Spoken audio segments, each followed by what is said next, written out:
was running thinner than thongs, cause our relationship controlled too long. I done dated chicks and it was easy just to move on. Like the latest kicks, spoiled once or twice and they gone. You heard my voice in this song, crying out cause me without you's like cheeks with no charm. Like weed with no bong, like Chinatown with no warmth. Like VIP without no bottles of dawn. But this is me without you under my arm. Now picture you not being the one I'm buying braces and charms. Facing I'm torn, between should I stay or get gone? But if I stay, I'ma pack my bags, leaving them on. Hey, at the door, be gone by dawn, waving with the back of my palm. I catch you in the streets with him, I'ma try to be calm. I catch you under. Hey VC, what's up? It's me, yours truly. I am back to post a quick video here. This is going to be my quick response to Tim over at Highnoon's Vinyl. He put up a 2021 hip-hop thread the other day, and I watched this video, loved his responses, and matter of fact, he stole like 4 or 5 of my answers. But yeah, I really dug his video, and obviously the fact that he is, picking a lot of things that I would pick. Like, we were totally here throughout his entire video, and it just kind of got me excited. And I wanted to go pull out some things and do a quick response. So I suggest you do the same. Links are right down below. Go check it out, do a response. But yeah, let's just kind of jump right into it. This is Tim's 2021 hip hop vinyl tag. Only 15 questions. So question number 1, your first hip hop purchase. So again, taking that as in what I actually went to the store and bought myself, because I think his pick was Rapper's Delight, and my older brother went out and bought Rapper's Delight. He had the 12-inch single.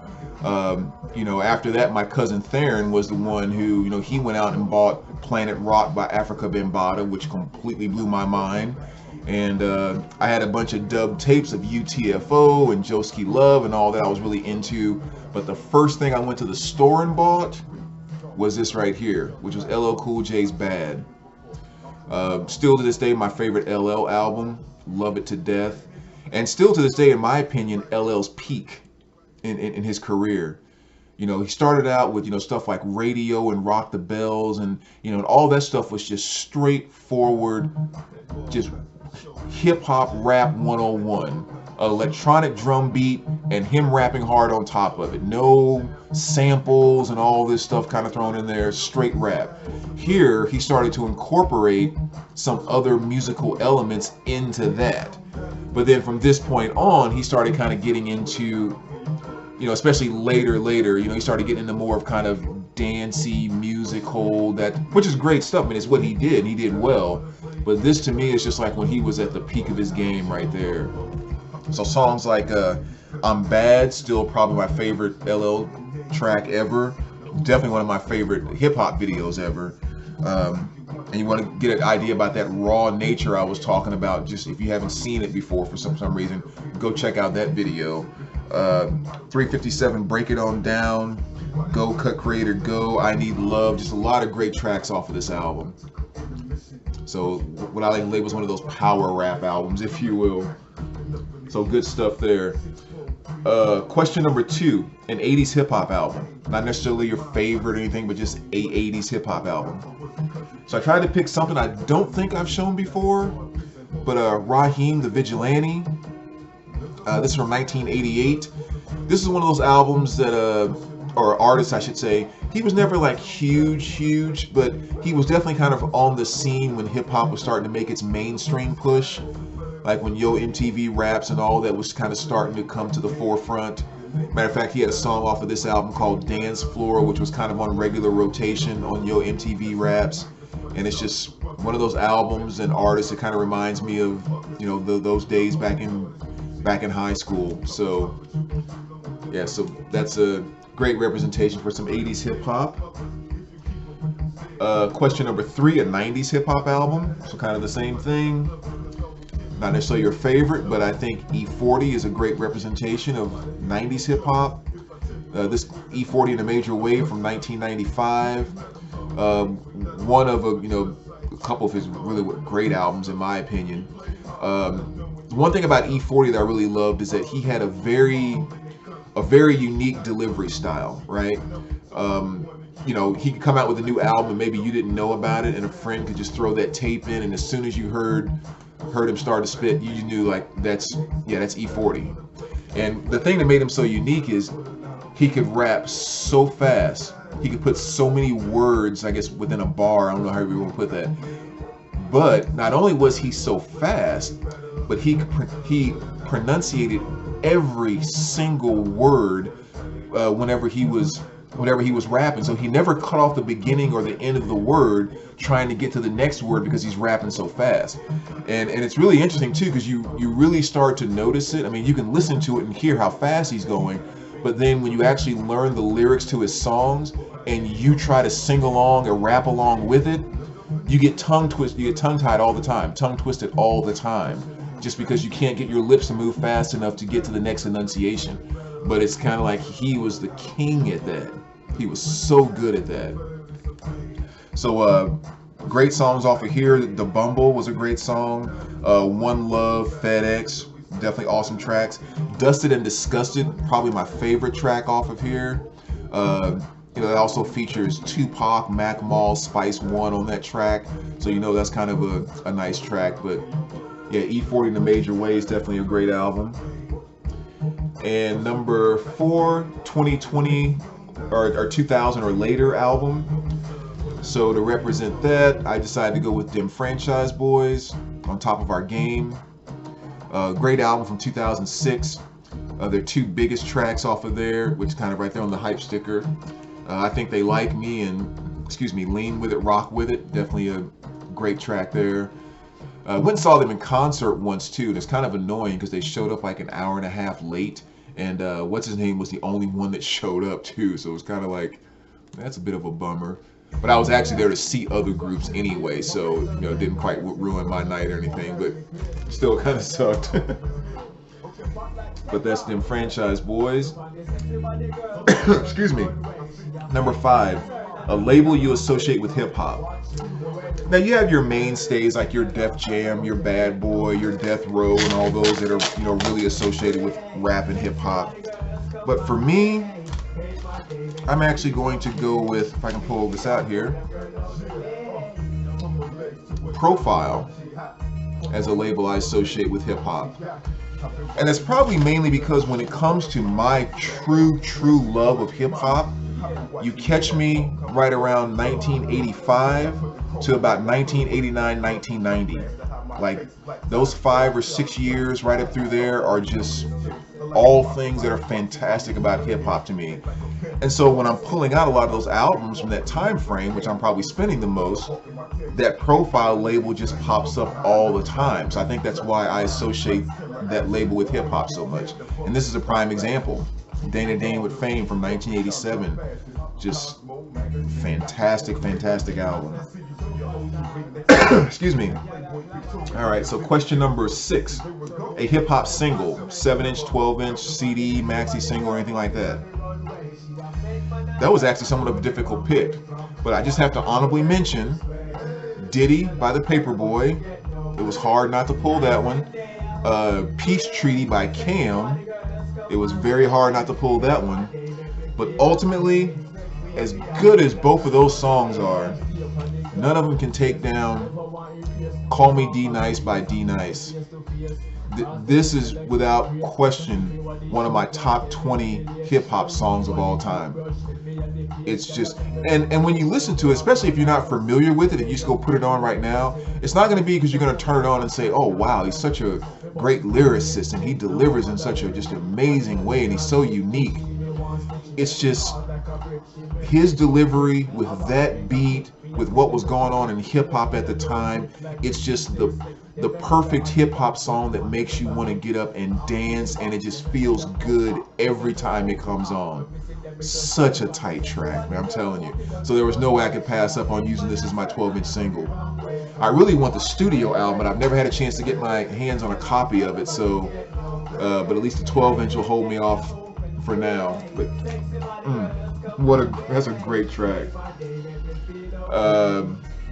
Question number 7, a female MC. This is one that Tim stole from me. Even though he did his video first, he stole it from me. But he chose MC Lyte actually. I'm going to choose one different, but MC Lyte is definitely the one that I would put at the top of that. And I almost have to kind of say this too, because it's just like MC Lyte wins that award at such a high level for me. I kind of have to mention this. The thing that makes MC Lyte so unique to me is there's been a ton of female rappers, right? Like you have Lady of Rage, you have Nikki D, you have, you know, huge rappers like Queen Latifah, JJ Fad, you know, on and on. Well, Roxanne Shante. I mean, geez, can't forget like basically the woman who started it for female rappers, and all of that. But the one thing that you tend to find is you either have like a Lady of Rage or someone like that who might be a female rapper who, in my opinion, is trying to not fit in, but just really playing the game that she's jumping into, which is, I'm jumping into this very male-dominated, this very alpha, this very tough, this very in-your-face, I take no shit, you know, blah, blah, blah. So I have to, like, bring that persona forward. And Lady of Rage, for example, does it and did it well. Then you had rappers like Queen Latifah, who was like, well, no, I'm a woman. I am a woman. I can't play the rage game. I can't play the... So she rapped and did her thing like the woman that she is. She didn't try to make herself into something else. And she was awesome at it. And, you know, she's Queen Latifah. I mean, I love her. MC Lyte was one of the few, you know, you had your Salt and Peppers too and all that, but MC Lyte was one of the few that I always felt was able to stay very Queen Latifah, where she kept all things woman, all things feminine, all things just what she was. But when she rhymed, just her lyrics and the way she delivered, it just came off with a very alpha in-your-face presence. And that was kind of a very unique thing that I always thought about her, that I felt like most female rappers chose one side or the other. And she had both without trying. And so, I don't know if that makes sense or not, but to me that was very meaningful. So I had to kind of give that extra prop to MC Lyte. But I decided to pick something different. So I went with Ladybug Mecca here from Diggable Planets. This is from 1993. If you're not familiar with this group at all, of course the first song you want to check off is check out. Excuse me, is a Rebirth of Slick. Cool like that. That was definitely kind of their big hit that put them on the map, and still definitely my favorite song by them. And you can definitely get a feel for kind of what she's like in that. A very like she really embraced like the jazzy side of delivery. The whole song is, but yeah. Anyway, so that's who I'm picking as my female MC that I will pick for that question. Question number 8, an artist that we lost. Of course, there's quite a few to pick from, but I think the one that probably hit me the most was when we lost Jam Master Jay from Run DMC. I think of all the ones that, you know, I think that's definitely one that's kind of hit me the most. And just kind of being really kind of very honest about why it hit me the most. It's because when it comes to rap and hip hop, I mean, yeah, there's all different artists doing all different kind of things, but it's hard to deny that there is a ton of negativity that's associated and inserted into hip hop. I mean, when it comes to, you know, killing people for talking shit, when it comes to slinging drugs, when it comes to, you know, fucking as many women as I can and not caring about them tomorrow, and like all of this type of stuff.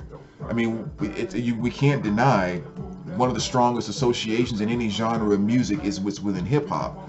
So when you have people that are saying that type of stuff and giving that type of stuff all the time in so many different ways, when something like that happens where they end up getting killed in their real life or something bad happens, like, you don't think it's horrible, but it's kind of like, well, it's just kind of part of what you hear about all the time. So with that kind of being said, that's what made this so impactful to me, is that the last person or people that I think would be caught up in something that ended up getting them shot would have been someone like Run DMC and Jam Master Jay, because nothing about their music ever gave any of that type of vibe off on it. You know, they were there from the beginning. They were there kind of in what I like to refer to as the pure years of hip hop, where it really was about the art form and all of that stuff. So of course, you never know what's going on in anyone's personal life. So don't get me wrong. Like, you know, he could have been into all kinds of dirty stuff. I have no idea whatsoever. It's just when you hear a story like that, you don't expect to hear Run DMC being involved or something like that happening. So that one hit me pretty hard when I first heard about that. A posthumous album. I really don't have one, actually. Again, with a lot of the hip hop that I'm geared to is kind of the the 80s, pushing right up to the early 90s.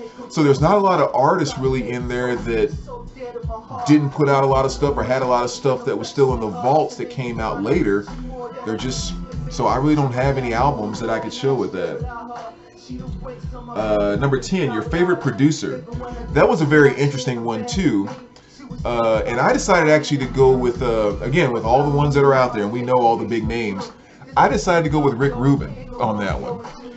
And maybe not as, that may not be a pick that's as pure to the question, but the reason I had to pick Rick is because he was one of the producers.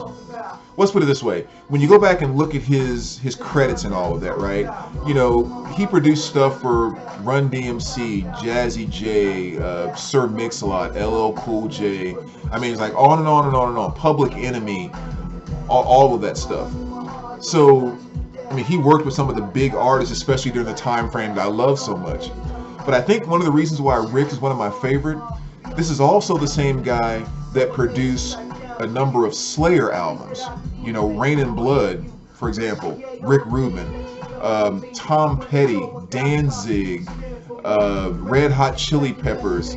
I mean, on and on and on. Like, he's worked with all of these different groups. So I think one thing that makes him my favorite producer is when he's doing stuff within hip hop, especially. It's very easy for him to go to metal and bring in some metal elements, and go to rock and bring in these rock elements. And for someone like me growing up who was really kind of segregated with his friends, I had my basketball friends and my teammates who were all about hip hop. I had friends from my neighborhood who were never interacting with my basketball friends who were all metalheads. So I was always living in these different worlds. And so when it was something like, oh, here's Public Enemy, you know, She Watched Channel Zero. Yeah, my basketball friends loved Public Enemy. They loved Channel Zero, and I loved it. But then also I'm going over here and thinking, that's the Slayer riff from Angel of Death in Public Enemy. And I'm getting my metal friends to catch on to Public Enemy because they're digging the Slayer riff. So the fact that Rick was always kind of the guy that seemed to get me, you know, he's definitely one of my favorite producers. So, but yeah, sometimes just go do a little search, look on Wikipedia or something like that. Just look at his credits for producing from the 80s, 90s, and 2000s. I mean, Johnny Cash, the American recordings and all, it's all Rick. I mean, his list of credits is unbelievable. But anyway, question number 11. An artist that you have at least 3 albums of. This is a good excuse to slide in. My boys, the Fat Boys, have all of their studio albums actually, because I freaking love them. And again, this goes back to 1984. Like I said, 84, 85 is that mid 80s up to the early 90s. Just my golden phase of hip hop. And this is definitely my favorite album by them, which is a self-titled. You know, songs like Can You Feel It, which was of course awesome. Don't You Dog Me, another great one. But the title track, Fat Boys, especially on the second verse with Kuwaski, I mean, oh my goodness, I cannot get enough of that. And I use this expression all the time, but to me it's just back when hip hop was pure. This is just back when it was just about, I want you to get up, I want you to dance, I want you to have fun. I'm not talking about like any of this stuff that you shouldn't be playing in front of your children, whatever the case may be. It's just about the joy and celebration of this type of music. And to me, it's always very defining too, because I've always said there's this very, very clear line that took place right around 1988, where you went from seeing album covers with rappers doing this to album covers with rappers doing that, with guns pointed at it's like, it's just almost clear as day. Right around 1988, 1989, you just saw that complete change. And I still freaking love albums where hip-hop artists are smiling on their covers. That's fun stuff. So Fat Boys is definitely one that I love to death. What's next here? Question number 12. Posse Cut. Not only did Tim steal my answer here, but he stole both my answers here, because he mentioned both of them. Because I think number one that I would certainly pick would be Scenario by Tribe Called Quest, and I think that's the one that he went with. Still to this day, that's one of my favorite Busta Rhymes moments. Was his final verse in Scenario was just freaking awesome.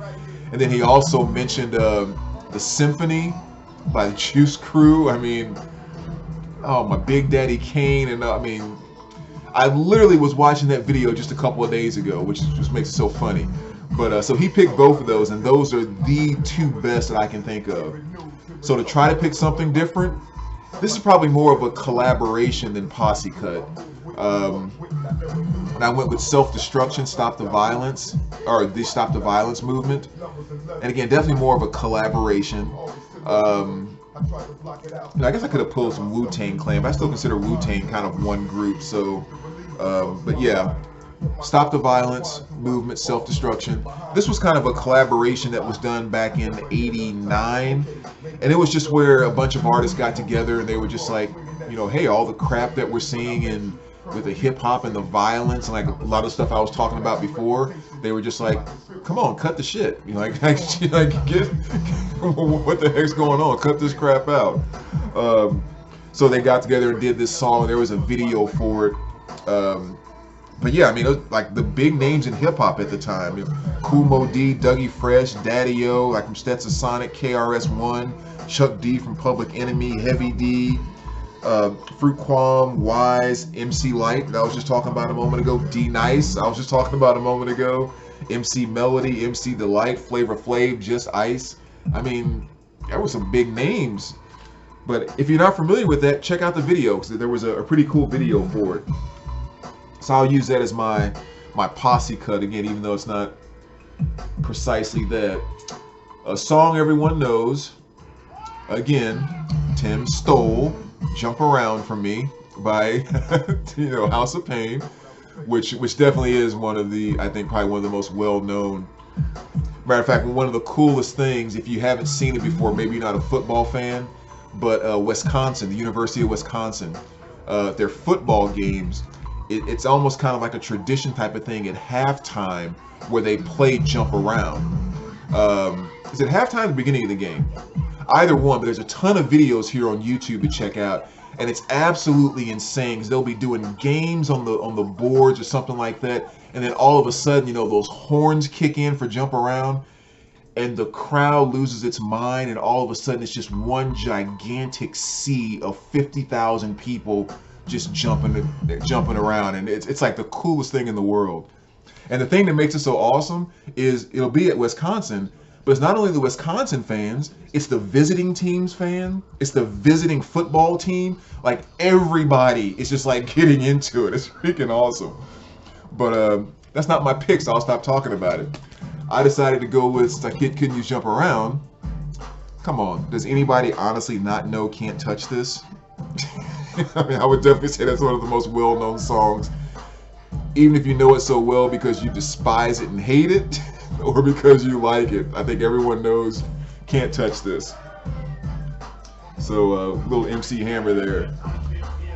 14, favorite MC. Again, he stole my pick. But I'm going to show it because I have to mention it because it is whom I would have chosen, which is Rakim. It's a bad boy, man, I'm telling you. And Rakim is just one of those dudes that was naturally born to be an MC, just like John Coltrane. If your name is Coltrane, what can you do besides be one of the greatest jazz players of all time? I mean, your name is Coltrane. Like Rakim, with the way that the way he naturally talks, he's just a natural MC. So even before we get to his writing and his lyrics and how he delivers and all of that, you can be doing an interview with him and ask him what he had for dinner last night. He'll say, I had steak and potatoes, and then we went out and got ice cream, and after that I just kind of came home and went to sleep. And you listen to him say that and you swore he just spit a verse. Like, he's just a natural MC and one of the baddest. And this album right here is definitely my favorite by them. But since Tim already took that, I'm going to go with another pick. And I'm going to say one of my favorite MCs is Too Short. And this is from his album Born to Mac right here. Now, Too Short is one of my favorite MCs for reasons a little bit different than Eric B. or from Rakim. And Too Short is not going to be my favorite MC because, like, the lyrics that he writes are so amazing. I mean, they're good, don't get me wrong, but he's not like writing something that's just so mind-blowing and all of that. It's his style. Like, he has a style. It's him and only him, and he decided, I'm never going to change it. Like, as soon as you hear it, you know it's me, it's my thing, and I'm just going to leave it right there. I don't care how the rap game changes, I'm not. And it's just, that in and of itself makes him one of my favorite MCs of all time. Just this kind of mellow, laid back kind of delivery, the way he puts that, whatever the effect is, like an echo effect on his vocals on his albums, and he never changed it. And that's one of the things that makes him one of my favorite MCs. I remember actually on the song Short But Funky off of his other album, one of the lyrics in there said, like, you never catch me on the mic rapping a dance tune. I like to kind of mellow with the sound of the bass boom. Style is mine, been doing it for 10. Like, that right there just sums up exactly what I'm saying, what makes him my favorite MC. Like, even he was saying, I'm never putting that dance stuff in my song. I like my stuff just with the bass boom, and that's all I do. It's my style. I've been doing it for 10 years. I'm not changing it. It's like, you're damn right. And that's exactly what makes him one of my favorite MCs. So, all right, last question here. Question number 15. Favorite hip-hop album? That's a tough one. Honorable mention, I'm going E40, The Mailman. I wish they would press this on vinyl. Definitely one of my favorites. But ultimately, it's always hard for me to find out a way to knock this album off. Houdini's Escape. I've yet to find an album, song for song, that they can take this album out or could even compete with it, quite frankly. This is just that perfect mixture between the early hip hop and especially with kind of the break dance and all of those elements come together so perfectly on this album. So with 5 minutes of funk, Friends, We Are Houdini, I mean, just the Freaks Come Out at Night. Holy cow, man. Yeah, so yeah, Houdini's Escape. So that's a lot of rambling. So there you go, Tim, man. Thanks for putting up a great thread. Like I said, it was really fun to kind of talk about this. Kind of exciting to go through and pull stuff out there. So as always, let me know what you think, and we'll talk to you soon.